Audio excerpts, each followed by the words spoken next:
Dua jenderal polisi berinisial R. Dua jenderal polisi bernama Rudi.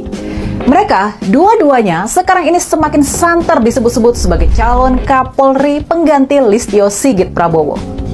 Yang terpenting buat kita, kabar baiknya, dua orang calon kuat itu, baik Komjen Rudi Herianto maupun Irjen Rudi Darmoko, dua-duanya bukan orangnya Listio Sigit dan Jokowi. Kalau nanti terbukti Komjen Rudi Herianto atau Irjen Rudi Darmoko terpilih menjadi Kapolri yang baru menggantikan sang mantan ajudan yakni Pak Listio Sigit, maka kita bisa berharap kepolisian bakal kembali ke jati dirinya sebagai pengayom masyarakat, bukan lagi sebagai kaki tangan dari kekuasaan Pak Jokowi.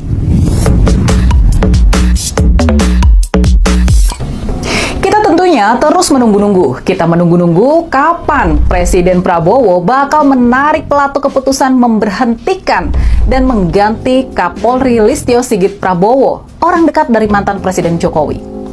Kejadian kedatangan dua orang kepercayaan Pak Prabowo, yakni Ketua Harian Partai Gerindra, Sufmi Dasko, dan Menteri Sekretaris Kabinet Prasetyo Hadi ke rumah Ibu Mega beberapa hari lalu, bisa jadi ini adalah indikasi awal kalau Kapolri bakal segera diganti dan nama calon Kapolri baru sudah dikonsultasikan kepada Ibu Mega. Sebelumnya, di peringatan Hari Lahir Pancasila, melalui video-video yang beredar, kita bisa menonton Presiden Prabowo memanggil Mensesnek Prasetyo Hadi buat berdiskusi dengan Ibu Mega.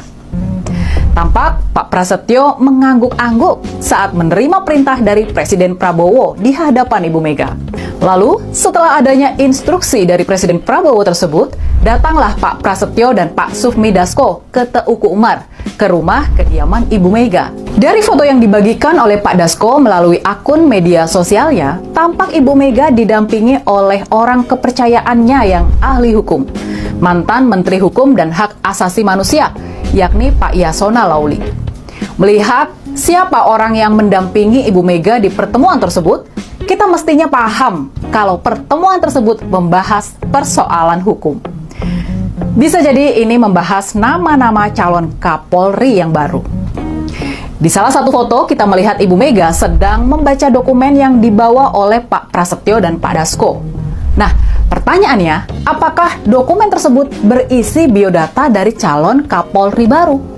Apakah dokumen tersebut berisi profil dari Komjen Rudi Herianto atau Irjen Rudi Darmoko?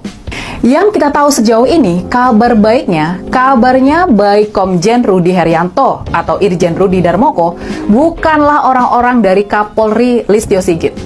Bukan orang-orang di bawah pengaruh kuat Kapolri Listio Sigit. Mereka berdua bukan bagian dari kelompok Jokower di kepolisian. Jadi kalau memang benar salah satu dari Komjen Rudi Herianto atau Irjen Rudi Darmoko terpilih sebagai Kapolri yang baru, ini membawa pesan kuat sedang terjadi pembersihan pengaruh mantan Presiden Jokowi di kepolisian. Di antara kedua jenderal polisi, secara pangkat, Komjen Rudi Herianto lebih memenuhi syarat buat menjadi Kapolri. Sekarang ini dia sudah berpangkat sebagai Komisaris Jenderal, sudah bintang 3. Sementara itu Irjen Rudi Darmoko baru bintang 2. Dia harus naik dulu menjadi Komjen sebelum bisa diangkat menjadi Kapolri. Jadi, sebagaimana yang pernah dikemukakan oleh pengamat politik dan keamanan Slamet Ginting di kanal ini, bisa jadi salah satu skenario yang disiapkan adalah mengganti dulu Kapolri Listio Sigit oleh Pak Rudi Herianto selama beberapa waktu buat melakukan pembersihan sebelum kemudian tongkat komando diserahkan. Kebenaran tetap ceria, ya, dan sedikit pun tak ada rasa takut, maju terus pejuang ERT, ya. Kelihatan muka orang-orang jujur beda ya, muka-muka orang bohong-bohong dan rakus. Nah, di sini ya saya bagian dari masyarakat tetap mendukung ya perjuangan dan Bang Rismon CS sampai tercapai kebenaran terungkap kepada penegak hukum bersikap dan bertindak profesional dalam memproses kebenaran Jokowi. Nah, RT harus bebas dari tuduhan teks sangka kasih-kasihan Jokowi ya. Suruh pengadilan bertindak tegas ya jika Jokowi tidak diseret. Nah, teman-teman, percaya Pak Rismon CS nanti Seluruh rakyat Indonesia akan bergerak membelamu. Mantan Bang Refli, kami selalu mendukung ya, pejuang kebenaran. Kajian ERT itu penting sekali untuk membawa bangsa dan negara ini. Ya. Terima kasih para pejuang keadilan dan kebenaran, lawan kedustaan, kejahatan, kezaliman dan terumur. Nah, sehat selalu Pak Karim CS, selamat melindungi para pejuang kebenaran, selamatkan negeri ini. Nah, seandainya rakyat yang ada masalahnya pasti dijemput paksa, yang mana yang namanya keadilan. Pejabat Indonesia harus belajar dari negeri Cina yang korup dan bohong dihukum mati, ya, agar negeri ini bisa makmur dan sentosa. Minta bantuan aja sama Presiden Kim Jong Un ya, untuk mengadili Jokowi biar tidak mangkir ya. Dan persidangan Jokowi nggak bakal hadir, dia akan selalu mangkir, hanya berani panggil secara paksa buat diperiksa kebenarannya. Nah, jadi berikan bantuan terhadap kasus itu ini. Jokowi ini yang salah, CPT mengakui agar tidak bertele-tele kepada pejuang kebenaran, sang semang selalu dalam pelindungan. Nah, teman-teman, dukung dan bela RT yang telah mewakili rakyat dalam menegakkan dan membela kebenaran, akan menyertai orang dua baik dan mengazab orang dua jahat dan dolim. Nah, kejujuran harus muncul dari hati ya, nurani yang bersangkutan, yang punya ijazah. Kalau tidak ada tendensi maunya empunya agar disegani warga kenyatakan terbaik. Rems ingin tahu sebenarnya ijazah Joko Widodo seperti apa, asli atau yang lain. Nah, di sini kalau tidak ada perjuangan ini, kejahatan akan terus merajalela. Ya, mari saudara-saudaraku, pejuang kebenaran atas garis lurus dan jujur, tidak perlu ribet. Ya, perlu seperti si pelapor tanpa ada dasar dan bukti. Ya, pencemaran yang ditunjukkan, kita tetap tegak untuk terus membuka tabir sampai kebenaran dapat dicapai secara keilmuan bersumber pada akademik yang profesional dan tidak dibuat-buat.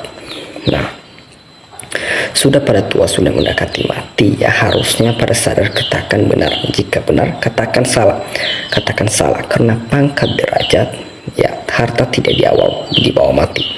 Jangan karena jawatan kedudukan seenaknya bicara, yang penting happy, ya itu sudah salah. Kasih tahu sama Bapak Gubernur, sangat penting ya, secepatnya ijazah tunjukkan ke publik. Nah, teman-teman, tidak ada tuntas tetap lanjut terus, ya akan selalu direkayasa sampai kapanpun karena mereka diperkuat sama hukum. Nah, Jokowi harus dijemput paksa ya, kalau menunggu dia datang sendiri gak bakalan besar ya pengfailan karena nggak punya ijazah asli.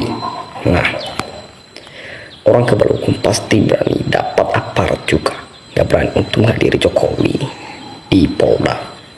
Nah, bila penegak hukum tidak berani bertindak tegas terhadap Joko Widodo yang selalu berbohong tentang artinya penegak hukum tidak punya hati apalagi kebenaran, berkata jujur, jadi nggak ada guna ada penegak hukum di negeri ini. Nah, kalau pembohong selalu tepat berbohong, lidahnya sudah biasa bersilat, lidah kata yang salah dijadikan kebenaran. Ya, jadi di sini mana mungkin ya bisa menunjukkan ijazah aslinya, tidak ada, yang ada hanya berbohong terus. Nah, ayo tunjukkan ijazahnya Pak Jokowi supaya cepat selesai ya. Jadi di sini sudah ya susah kalau orang biasa bohong mulut. Hati B, jadi gak akan pernah ketemu orang katanya palsu. Gak bakal ada data yang ditunjukkan. Adik dijebloskan ke penjara sekali, itulah mantan orang nomor 1 sampai gak ada yang berani mengadili walaupun itu salah ya, Bang.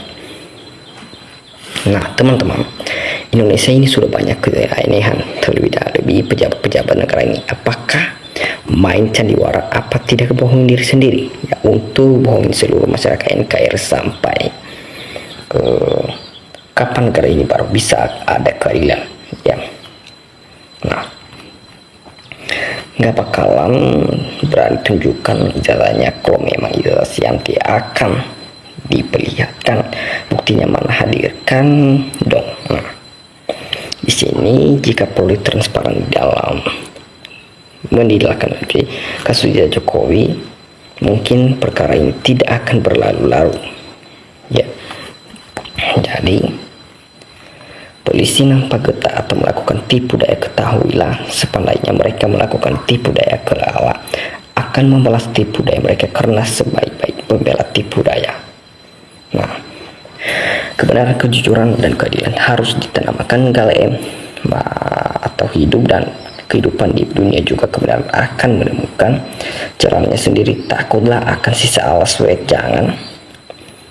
jangan takut pada kekuasaan, karena kelak perbuatan kita dipertanggungjawabkan di hadapan Allah sesuai dengan amal buruk. Nah, yang mau ditampilkan apa bohong ya? Kau berjamaah Mulyono nggak bisa hadir karena sakit panuan, nggak boleh kena sinar matahari. Nah, yang jujur tetap jujur, yang berbohong terus berbelit-belit. Ya, ijazah Jokowi palsu. Pastinya kalau asli nggak ada pakai pengacara. Saya dukung ERT tetap berjuang. Sampai kapanpun tidak mungkin Mulyono akan hadir, walaupun sudah ngomong Jokowi itu sudah menyusahkan seluruh warga. Ya, Indonesia enaknya dihukum-hukum rimba atau disumpah pocong. Sudah muak nggak kelakuan Mulyono? Ya, ayo Pak Prabowo dan kemenangan tidak, jangan seperti macam omong ya. Tunjukkan masa asiamu. Nah, rakyat sudah bilang bosan hadapi presiden ke-7 ya, janji bohong saja, tidak kapan alasan saja, sinetron saja, palsu saja janjinya, bukan ijazahnya salah ya, palsu ya. Nah, kalau pejabat mengelas di persidangan, apakah polisi atau Polri nggak bisa membawakannya atau memerintah pemerintah hakim? Kalau begitu gimana bisa terang kasus di negara kita ini ya? Ayo Pak Rismon, lu bicara dengan fakta dan cuma secara ilmiah tentang ijazah Jokowi dinyatakan palsu, berjuang terus sampai sukses dan Jokowi